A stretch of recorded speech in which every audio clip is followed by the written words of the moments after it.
Hey folks, good morning and welcome to another episode of Steelers Morning Rush. I'm Alan Saunders. It is Monday, August 26th. The preseason is over and we are finally ready for some NFL football, which will not happen for 10 days. We've got a little time here. The Steelers and the rest of the NFL off on Labor Day weekend, and then we'll be in action on Sunday, the 8th of September. So we've got a little bit of a break here between the end of the preseason and the start of the regular season, but we got a lot happening this week. Cutdown day is tomorrow afternoon at 4 p.m. The Steelers need to cut their roster from 90 players to 53 players.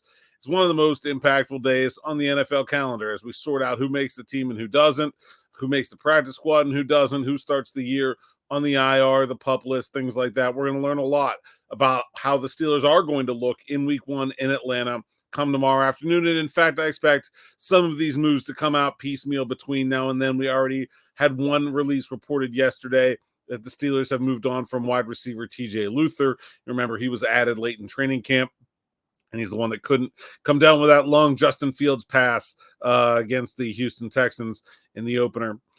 A lot of people have been asking me, okay, what's the surprise? Where's the surprise coming at cuts? Is it, a veteran that you don't think is going to make the team? Is there some guy who's, maybe nobody's really talking about that you think is going to make the 53? And the more I look at it, this 53-man roster is getting pretty chalky to me. I don't see a ton of big surprises. Some of that is due to injury. Nate Herbig ending up on the season-ending injured reserve.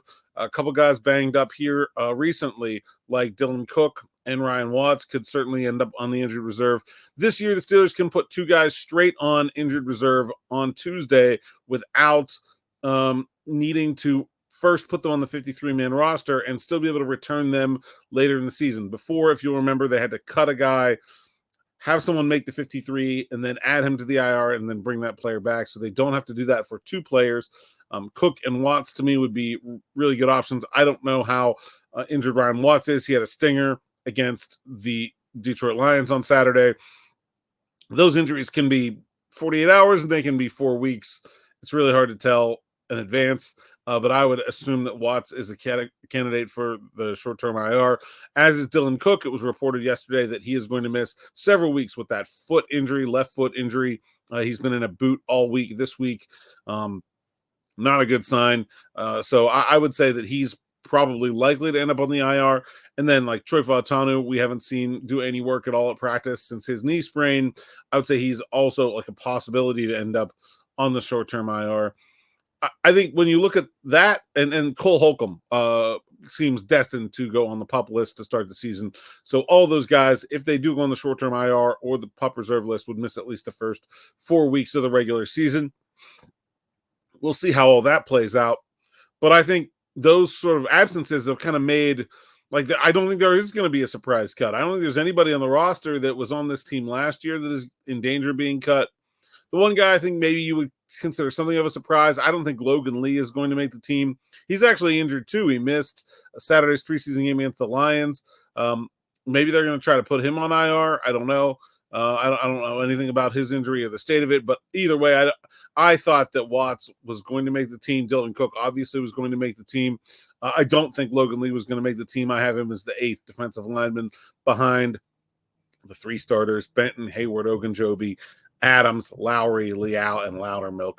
I don't think they're going to keep 8. I think they will keep those first 7.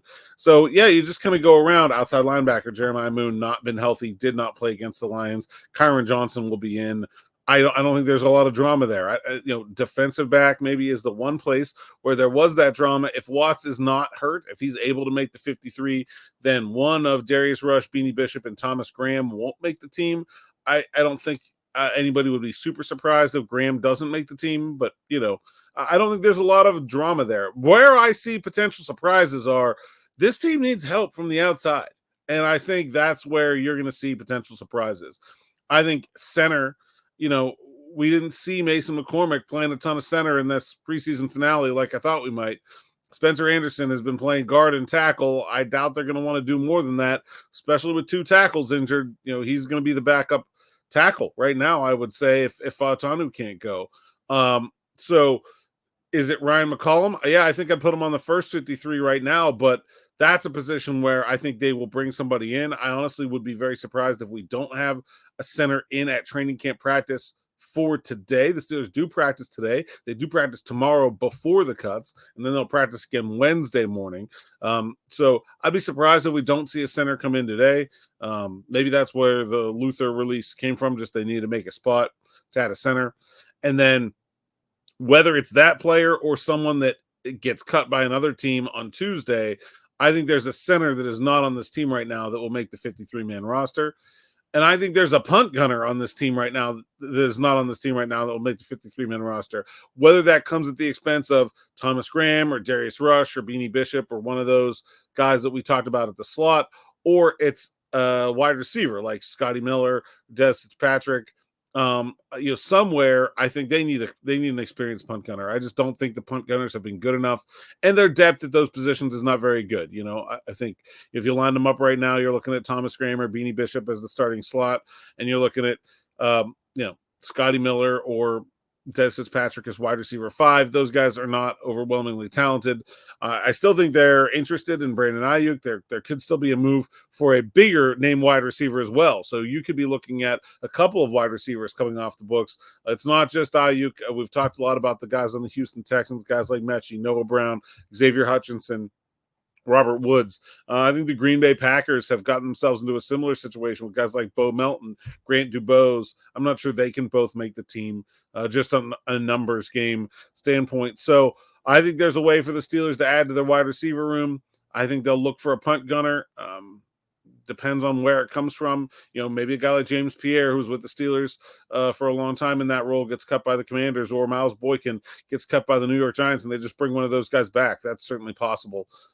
And so, I think a punt gunner, I think an addition at wide receiver, I think a slot corner addition is possible too. I mean, 3 weeks ago, I thought Beanie Bishop was the guy. He gets hurt. It's really difficult for rookies to come back from injury. It's especially difficult when you're talking about an undrafted rookie who was going to be making an unprecedented move to start his first game anyway. It wouldn't totally surprise me if Bishop makes this team, but then, they bring in somebody else, somebody who gets cut somewhere else, or there's a minor trade. I think that's possible as well. The Steelers do have 3 7th-round draft picks next year, so they have some draft capital they can move at this time of year. We've seen these little moves time and time again, and I think that's something that's definitely possible. Keep an eye out for as we move forward to the cutdown day on Tuesday. So I will be back with an episode of Steelers Afternoon Drive, myself and Zachary Smith, today after practice. May have time to get a practice report in. I practiced a little bit earlier today, so may have time to get a practice report in between. So stay tuned for that. Make sure you like, subscribe, click that bell for notifications here on the YouTube channel so you're not missing any of the best content for myself, DB, Zachary Smith, the rest of the team at SteelersNow.com, and we'll see you a little bit later. Thanks for listening. Thanks for watching, and we'll see you next time.